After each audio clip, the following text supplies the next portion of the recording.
Today on episode number 274 of the Teaching in Higher Ed podcast, Sarah Cavanagh describes her new book, HIVEMIND. Produced by Innovate Learning, maximizing human potential. Hello and welcome to this episode of Teaching in Higher Ed. I'm Bonnie Stachowiak, and this is the space where we explore the art and science of being more effective at facilitating learning. We also share ways to improve our productivity approaches so we can have more peace in our lives and be even more present for our students.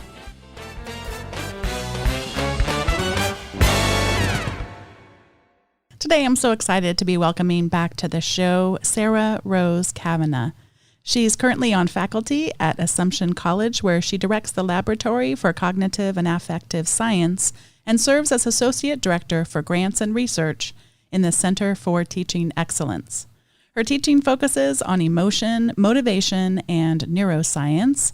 Her research considers whether the strategies people choose to regulate their emotions and the degree to which they successfully accomplish this regulation can predict trajectories of psychological functioning over time. She's here today to talk about her new book, HIVEMIND. Sarah, welcome back to Teaching in Higher Ed.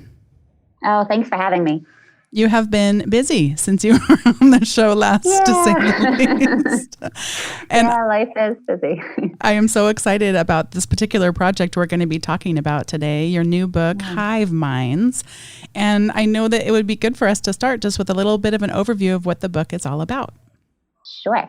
Well, I think about the book as having kind of three layers. And so in the first layer, it's an overview of contemporary social neuroscience. So some of the most exciting, coolest research that I can find about how we are so social as a species. And that is one part that informs the title of the book, HIVEMIND. And I see the hive mind as having itself a couple different levels. One being the fact that we can enter this state of mind in which we join with our social partners almost in a collective sort of consciousness.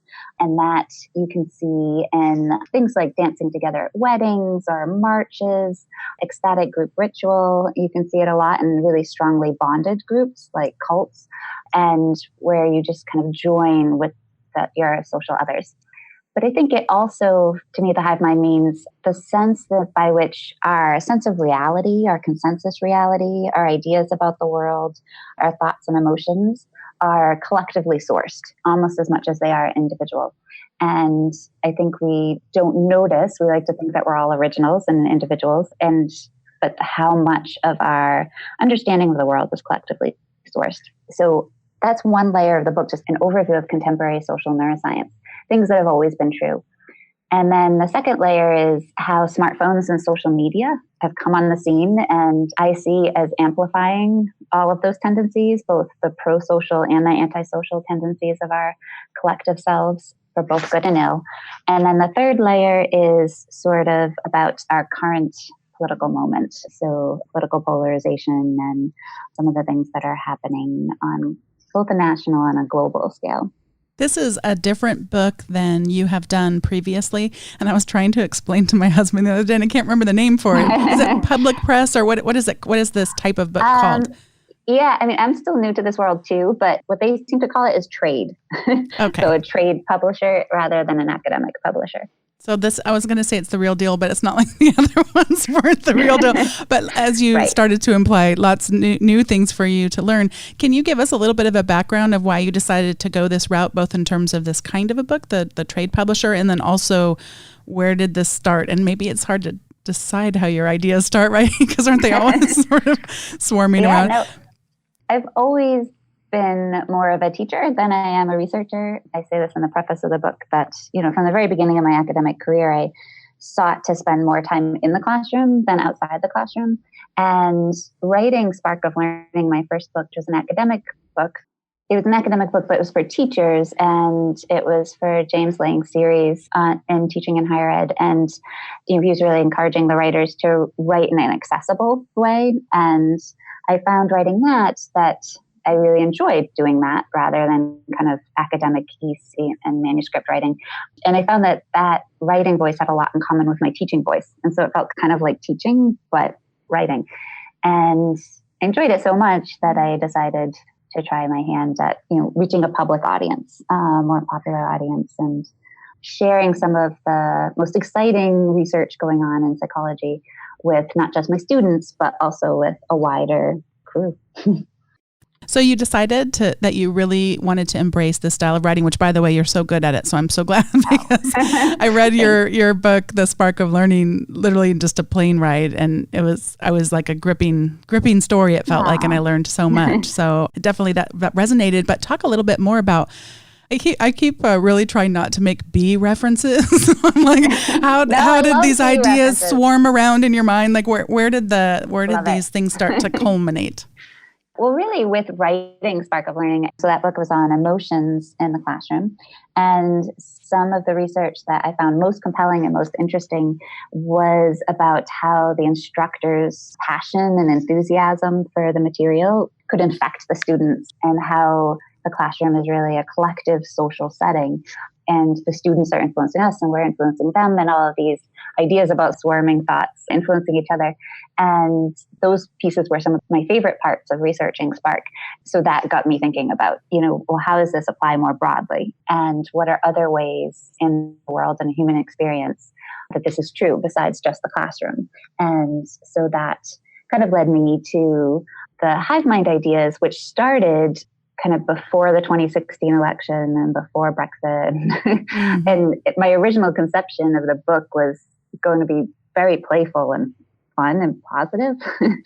And it took a turn, as events in the world unfolded. And I hope that it's still a hopeful book, but there's a lot of dark stuff in it.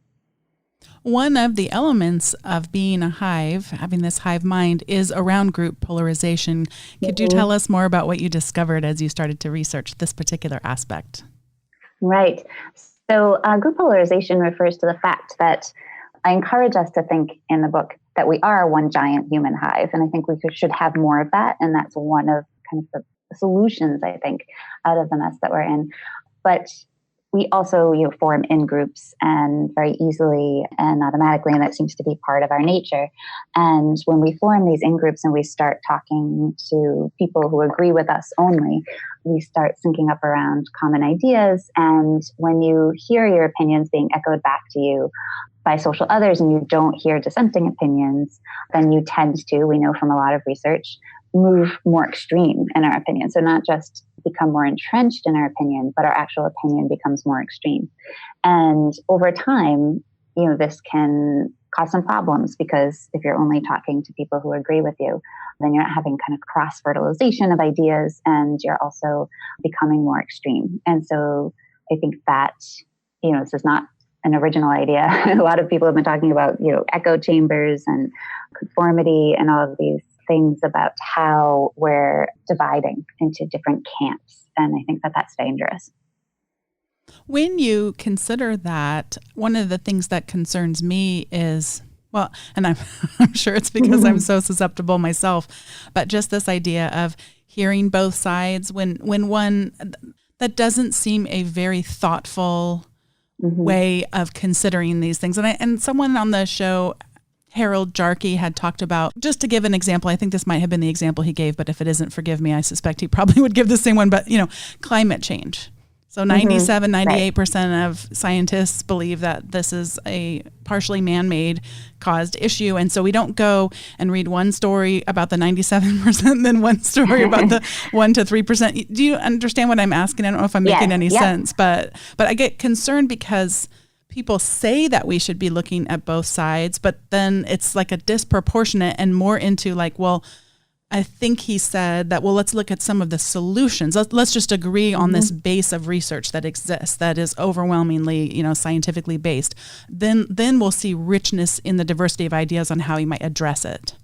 Right.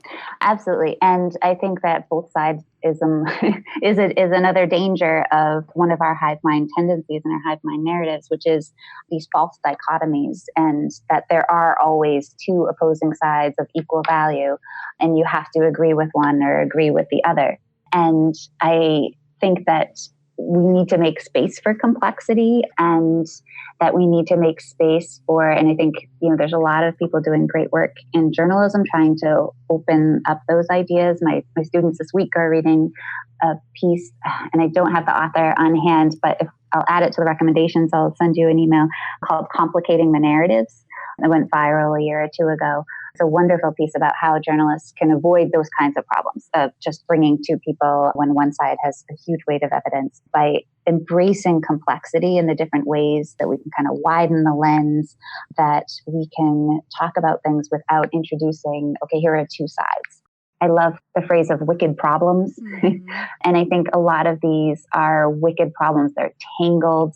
And I quote Tressie McMillan Cottom in the book about smart people needing to avoid certainty, and that these wicked problems are tangled, but they're really urgent. And having those conversations in ways that avoid both sides' isms, I think, is really important. But I think that there are other issues that have more complexity than, climate change clearly has a huge weight of evidence on one side, but there are other issues that we could have a multitude of opinions, not just for and against or yes or no. I think it's really dangerous to engage in those kinds of false dichotomies.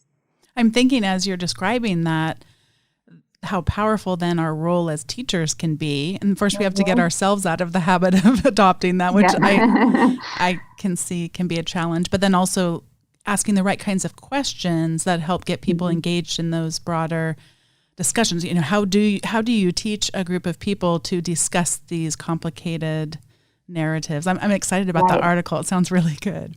Yeah, it's really good. It has all different sorts of suggested solutions. One of the areas I know you've seen this in is in the scholarship of teaching and learning. How have you seen hive mind and these false dichotomies entering into that space? Well, I think one really interesting thing that I've been kind of just keeping my eye on, because it fascinates me, is I see this group polarization happening a little bit surrounding how teachers should best improve our craft in the classroom. And it seems like there's a cluster of ideas and people and researchers who are, I see them as very cognitively focused, so they're drawing from cognitive neuroscience, they're looking at learning strategies, they're trying to kind of break down and operationalize learning and how best to help students learn, how do brains work, and then what are the techniques that we know from cognitive neuroscience and to improve those strategies. And so that's kind of one side. And then I see this other camp growing around more emotion-focused, kind of intuitive, progressive, inclusive teaching practices that kind of resists the codification of learning. And I've seen this, I've done, some keynotes and workshops to groups that are more of one or the other kind of flavor, and sometimes this other camp puts scare quotes around science, what is science and also what is learning. And I had someone say that to me in a workshop. They said, well, that they didn't think that learning was about facts and learning new skills at all. And so I think that's really fascinating. And both of these groups are deeply passionate about pedagogy and about learning and about helping our students. But it seems to me, just like kind of sitting back and watching the Twitter conversations, that people are moving out, echoing each other, not talking to each other very much. And once in a while, I think the field of the scholarship of teaching and learning is so filled with lovely people. And I think that teachers are just such a naturally kind and generous group. And maybe that's a biased opinion, I don't know. But that I don't see a lot of animosity in these polarizations, but just a lot of not talking to each other, I guess, more, and not accepting each other's evidence as evidence and things like that. And so James Lang and I put together a grant proposal for NSF, and we decided to go a different route. But one of my ideas was to take a bunch of people from these two camps and put them in a room and have them debate, talk about, what is learning, what is is there a role for empirically studying some of these things? Is it more about relationships? How can we be both inclusive and use strategies that we know will help students learn? I see learning as both. Some of learning is about facts, and I teach neuroscience, and I need my students to know what parts of the brains are and strategies. And some of learning is all relational and growing as people. And I think it could be a really great synergy to cross that bridge. We had something similar like that come up at our institution. We did a workshop on culturally responsive teaching. Mm-hmm. And we are a Hispanic serving institution. And so it came up around that population and what are some of the needs that are unique, and people were really, really resisting that. And, I treat all my students as if they're individuals. And so my comment was that I think that's wonderful, like that we really could weaken our teaching if we just started applying labels to people and not being careful. But yet at the same time, one of the practices within the Hispanic serving institutions is to do a DFW audit and see if there's a disproportionate number of Hispanic or other students of color who receive those grades. And then we can look at, and we've done past episodes with faculty talking about these, changing their practices and starting to see there be less disparity. But I think that could possibly be another example where we could get really stuck in that either or. Mm-hmm. And how wonderful if we could both treat each student as individuals, but also be doing these checks for our own implicit biases that may exist. Yep. Yeah. So another hive mind tendency that you talked about is our tendency to see knowledge as fitting in these distinct and separate boxes. So what did you discover in your research about this tendency? Well, they're related to each other, I think, because I think it's again back to that dichotomies and kind of extreme opinions on things. And I think that this is just a human tendency in general, that we see information and knowledge is existing in these boxes. And so what I would love to do is to really break those down. I think that there's so many different people who are studying the phenomenon of groups of people working together, trying to advance knowledge or to learn skills. And so certainly we're doing that in higher ed, but people are also doing that in business. I have a couple of friends in industry, and I'm chair of the IRB at my institution.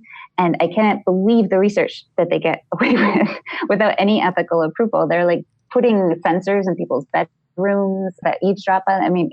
It's wild, but they are very focused on how can teams working together, develop products, which is a lot like students working on projects together in classrooms. There's psychologists studying people going on space missions and how does the team dynamics work in those settings. And there's all the work in social neuroscience on how we synchronize and share knowledge.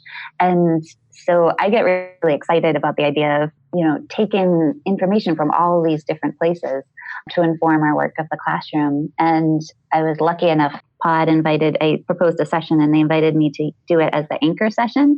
So any people attending that conference, stay till Sunday, because we're going to talk about honeybees and outer space missions and business and how we can take knowledge from all of these other areas and bring it into the classroom. We have just a couple minutes left before we go over to the recommendations segment. And since you brought up honeybees, and I've been watching on Twitter, you're just so fun to follow on Twitter. So if you could just share a few random things that we may not know about honeybees that you uncovered, I think that would be a fun way to transition us over to the recommendations. Well, in the first chapter of the book, I interview a beekeeper. So I went out to Western Mass, and I was hoping he'd let me play with the bees, but his research assistant didn't show up, and so I didn't get to play with the bees. But he told me lots of interesting things about his bees. One of the things he said that I loved was that the healthiest hives are the most diverse, in his opinion, that he sees bees as, I don't know how scientific this part is.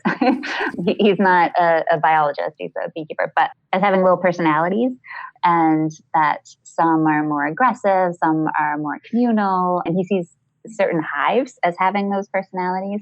Like there are certain hives, he says, if they're low on honey, you don't want to go anywhere near them because it'll be a bad news.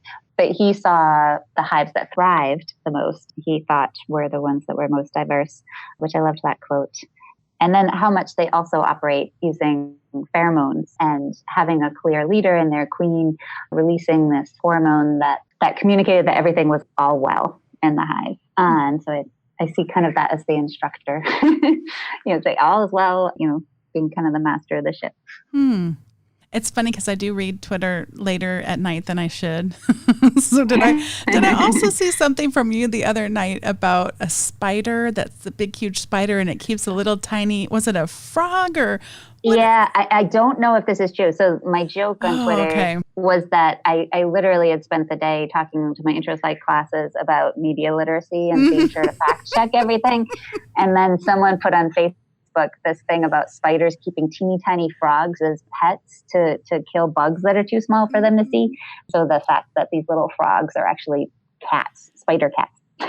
And I said, I don't care if it's true. I'm just going to believe it. Just going to believe it. And I think that entered into my dream in some way, but. Oh, no. I gave you spider dreams. Yeah, it couldn't be. I don't remember having my sleep disrupted, but it's so funny. Just that image really stays with me. Now I'm going to be so curious if it ends up being true. So yeah, I should investigate. I'm the one who brought it up without untested, but I'd like to believe it's true. It would be nice. Yeah. All right, this is the point in the show where we each get to give recommendations, and I have a couple of them. The first one is from Maria Anderson. Her Twitter handle is Busyness Girl, and she's got a wonderful blog. And she recently put out some basic HTML tips for when your learning management system is making you nuts. And I think sometimes people think that that's a really inaccessible, like, oh, I couldn't learn that, I'm not a programmer. And I think her article is a really nice way to start small and just learn a few things that could go a long way and not make it as intimidating. She's so good about breaking things down. So that's my first recommendation. Yeah. And then the second one is an article from Fast Company, and it's called I Create Videos for a Living. These tools make it easy and affordable. And it's just a wonderful way of looking at sound for video and looking at screens and clutter and, how do you make higher quality video from an expert, but it really makes it accessible. And there's a lot of different links to resources. So if you are working on improving your creating video game, this would be a great place to start. So I've got those two recommendations, and now I get to pass it over to you for yours, Sarah. Great. So I think the first would be that Complicating the Narratives article that I will send you. And I think that that's both great from a teaching perspective. Anyone who wants students to start thinking about how can we have better debates in the classroom, how can we think past polarization, but also is a wonderful set of solutions to some of these dark sides of the hive mind. And then my second is I recently had a speaking engagement at East Tennessee State University that was lovely, the folks there. And their planning team all read the book, The Art of Gathering by Priya Parker. And it's interesting because it's not a teaching book. It's a book about gathering, about how to throw a party or a conference or a work meeting and how to gather better. And so I read it on the plane on the ride over, and I just loved the principles. And, it's filled with, turned it into a blog post. In fact, I loved it so much. Tips like about openings and how you shouldn't start with logistics. Any gathering, you should start with purpose, and you should start with meaning, and just ways to gather more meaningfully and connect more meaningfully. And I think it's full of rich recommendations, both for the classroom and just for life.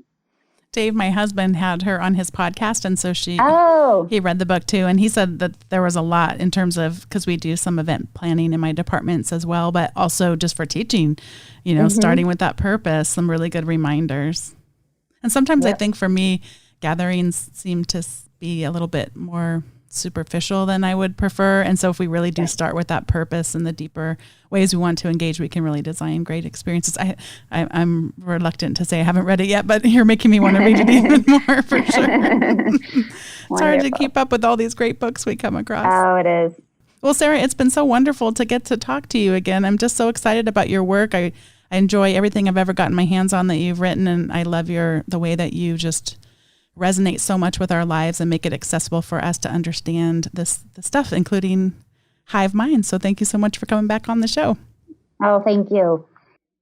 Thanks so much to Sarah Cavanagh for coming back on today's Teaching in Higher Ed. It was great to learn more about HiveMinds, and of course, we should all go out and purchase it and get some of these ideas into our minds to improve our teaching and just lives in general. Thanks to all of you for listening to this episode of Teaching in Higher Ed. If you'd like to go to the show notes, you can always get there by going to teachinginhighered.com/274. You also have an option to subscribe to them to come into your inbox, along with an article about teaching or productivity written by me. You can subscribe at teachinginhighered.com/subscribe. Thanks so much for listening, and we'll see you next time.